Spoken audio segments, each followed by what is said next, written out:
The Lost Art of Aspic. I like soups, and to like soups is to like stocks. The soup essentially is a stock with things added to it. Not all, but many stocks are based on marrow. In other words, we use bones to make the stock and what comes out of them is marrow. Another thing made from marrow is gelatin, and a rich bone stock is also rich in gelatin and will congeal when chilled.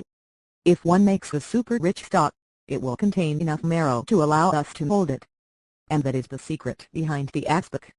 The basic aspic is made by pouring a highly gelatinous stock into a mold, adding delicacies to it like ham, veal bits, mushrooms and maybe even truffles, and chilling it.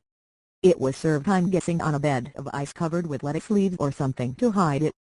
Aspics have been around forever, but they have not been popular at all in the US in over 40 years.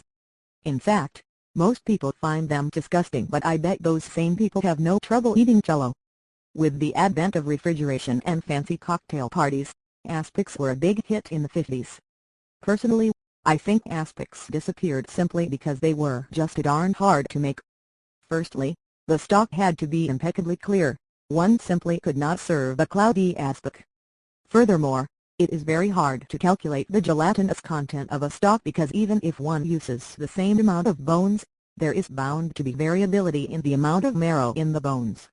The aspic also had to be prepared ahead, the whole day before, and finally, it often failed when released from the mold and broke in half. Aspic is tasty and beautiful, but more than that, it was a badge for the cook's skill in the culinary arts.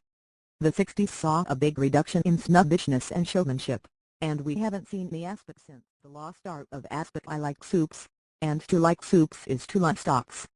The soup essentially is a stock with things added to it. Not all, but many stocks are based on marrow. In other words, we use bones to make the stock and what comes out of them is marrow.